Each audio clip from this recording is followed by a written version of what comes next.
किसी जंगल में एक उल्लू रहता था। उसे दिन में कुछ दिखाई नहीं देता था, इसलिए वह दिन भर एक पेड़ पर अपने घोंसले में छिपकर रहता था। सिर्फ रात होने पर ही वह भोजन के लिए बाहर निकलता था। एक बार की बात है, गर्मियों का मौसम था। दोपहर का समय था और बहुत तेज धूप थी। तभी कहीं से एक बंदर आया और वह उल्लू के घोंसले वाले पेड़ पर आकर बैठ गया। गर्मी और धूप से परेशान बंदर ने कहा, उफ, बहुत गर्मी है। आकाश में सूर्य भी आग के किसी बड़े गोले की तरह चमक रहा है। बंदर की बात को उल्लू ने भी सुन लिया।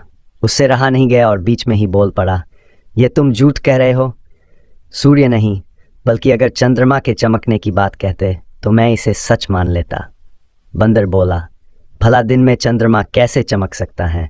वह तो रात में चमकता है, और ये दिन का समय है तो दिन में सूर्य ही चमकेगा।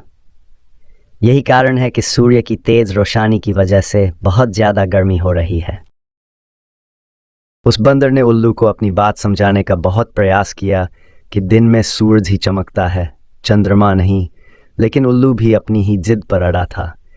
इसके बाद उल्लू ने कहा, चलो हम दोनों मेरे एक मित्र के पास चलते हैं, वही इसका निर्णय करेगा। बंदर और उल्लू दोनों एक दूसरे पेड़ पर गए।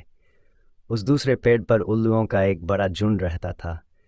उल्लू ने सभी को बुलाया और उनसे कहा कि दिन में आकाश में सूर्य चमक रहा है या नहीं, यह तुम सब मिलकर बताओ।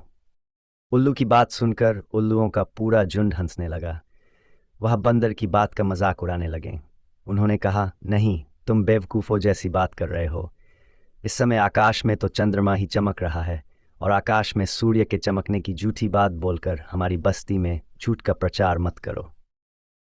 उल्लुओं के झुंड की बात सुनने के बाद भी बंदर अपनी ही बात पर अड़ा हुआ था, जिस देखकर सभी उल्लू गुस्सा हो गए और वे सारे के सारे बंदर को मारने के लिए उस पर झपटे थे। दिन का समय था और उल्लुओं को कम दिखाई दे रहा था।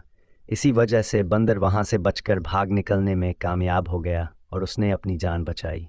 कहानी से सीख, पंचतंत्र की यह कहानी हमें सीख देती है कि मूर्ख मनुष्य कभी भी विद्वानों की बात को सच नहीं मानता है।